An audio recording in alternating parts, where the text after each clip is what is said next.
Hey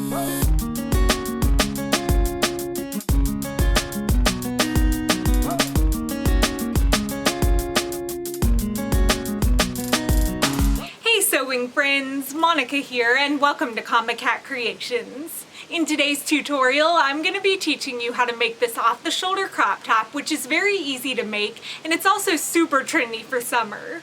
If you caught my most recent sewing tutorial from last week, I show you how to make the exact same bodice just to be worn as a strapless crop top, but today I wanted to make it with the off-the-shoulder sleeves too. That way if you like that little bit of extra coverage, then you'll have an option that you'd like too. I really hope you enjoyed the tutorial, and if you do, please give it a thumbs up. And it would be wonderful to have you subscribe to my channel because we have just such a great, very kind community on here, and it would be really great to have you be a part of it because I know we all need more kindness in this world. And I hope everyone's staying safe and healthy, and I'm praying for peace and justice. And let's go ahead and get sewing. To make this project, I used about a yard of a stretch knit fabric, and it does need to stretch so you get that great comfortable fit and so you can get it on and off over your head. You'll also need the sewing supplies I have listed in the video's description, so make sure to check that out before you start, and you'll need a fitted tank top to use as a template. We're going to start by making the bodice first, and like I mentioned earlier, this is the same style bodice as from my previous tutorial. To begin, decide where on your tank top you want your new crop top to end and fold the fabric below that point up out of the way so that it looks like a crop top. And if you wanted yours to be longer than mine, just don't fold it up as high. Then fold the straps down too so they're no longer visible and you've created a straight edge along the top of the shirt. Pin the straps down so they stay in place and flip the tank top over so you've got almost a rectangular shape, and this will give us a basic guide on how big to cut out our new shirt without having to measure so that we keep it nice and simple.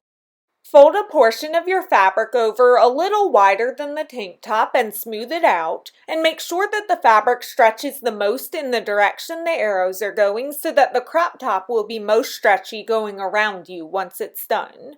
Lay the tank top onto the fabric so that one of its sides lines up with the fold of the fabric, and if your tank top curves inward a little bit like mine does, that's not a problem. Just line up the outermost edges of the tank top with the fold like I have here. Pin it down and begin cutting a 1/2 inch above the top edge, which adds the room we need for seam allowance. Then when you get to the side, cut 1 inch wider than the shirt this time, and if your shirt is curved inward like mine, make sure to cut down in a straight line rather than a curve. And finally, cut a 1/2 inch lower than the bottom edge. Remove the tank top and unfold the fabric and you'll have a long rectangle cut out, then cut out a second identical rectangle. Lay them together with the correct sides of the fabrics facing together and pin and sew along the top and bottom edges using a 1/2 inch seam allowance. Since we're sewing stretch fabric, use a ballpoint needle and sew all your seams with either a stretch stitch or a zigzag stitch, either of which will allow your seams to stretch without breaking. I usually like to test a few stretch and zigzag stitches on a scrap seam of my fabric to see what works best because sometimes one stitch may work better than another on different stretch fabrics, and a zigzag stitch worked great for me, so that's what I used. And if you ever have a problem with your seams looking wavy, even after trying several different stitches, I suggest trying out a walking foot, which can really help sew stretch fabric much more smoothly.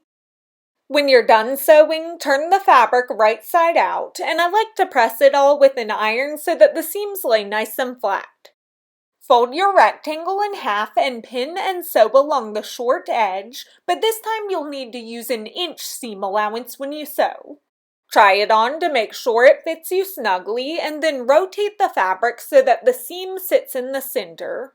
Open up and flatten out the seam allowance, then sew a row of stitches about a 1/2 inch away from that center seam on both sides, which will create a casing or tube for the ties to go through. And when you do this, make sure you're only sewing through the seam allowance and top layer of fabric and not through the other side of the shirt.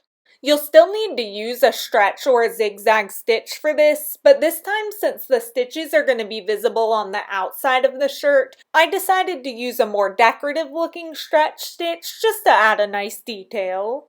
When you finish sewing along both sides, you'll have created casings on either side of that seam, and this is what it'll look like turned right side out. Set it aside and cut out a long strip of fabric for your ties that measures about 55 inches long by 2 inches wide. You can trim this down later if it's too long, but I like cutting it plenty long for now just to be on the safe side. Fold the fabric in half with correct sides together and pin it together all the way along the length of the tie.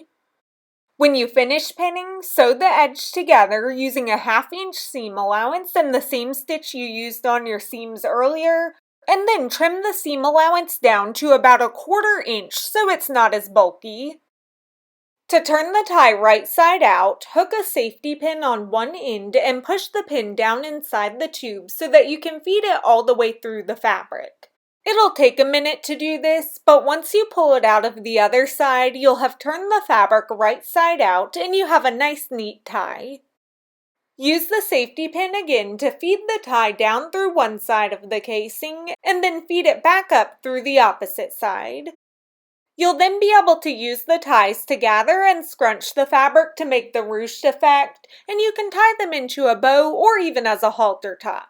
And this is where I stopped in my last tutorial, so you can wear this just as a strapless or a halter top, but today we're going to make sleeves too. To make them, start by measuring around your arm where you want the sleeves to sit. Mine are about 12 inches around. Then add 2 inches to your number, which adds the room we need to make the casings on the sleeves, and the number you get will be the width of your sleeves. I got 14 inches total. Now decide how long you want the sleeves to be. I wanted mine to be about 4 inches long, but you can definitely make yours longer if you want. Add 1 inch to that number for seam allowance, so I got 5 inches total, and the number you get will be the length of the sleeves. Cut out 4 rectangles that measure the number you got for width wide by the number you got for length long, and these next several steps for the sleeves are very similar to how we made the bodice. Lay 2 of the rectangles with the correct sides facing together and pin and sew along the top and bottom edges, and you'll need to use a 1/2 inch seam allowance and the same stitch you've used on your seams earlier. Turn the rectangle right side out and press the fabric with an iron so it lays nicely. Then fold it in half and pin and sew along the short edge using an inch seam allowance this time. Just like before, rotate the seam so it sits in the center. Open up the seam allowance and sew a row of stitches about a 1/2 inch away from that seam on both sides. I found it easier to take the toolbox attachment off of my machine before sewing this since this is a much smaller piece of fabric and I used the same decorative stretch stitch I used on the bodice. When you finish sewing, repeat that process to make the other sleeve too, and then set them aside to make their ties. Cut out 2 ties that measure about 30 inches long by 2 inches wide, fold them in half with correct sides together, and pin them in place. Sew across the ties with a 1/2 inch seam allowance, and trim that seam allowance down to about a 1/4 inch so it's not as bulky. Then use a safety pin to turn them right side out just like you did earlier. Grab your sleeves and feed the ties up through one side of the casing and then back down through the other. And again, use the ties to gather the sleeves as much as you'd like before tying them into a bow.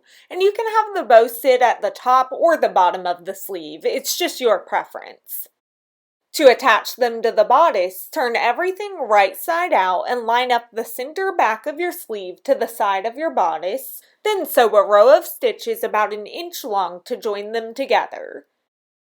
Repeat to attach the other sleeve the same way and we're almost done. Finish the edge of the ties either by double folding them and sewing them down, or simply by tying them into a knot at the ends, which is what I did. And you've got a fun new top for summer. Thank y'all so much for watching, and I'll see you in a video soon. Go ahead and get sewing.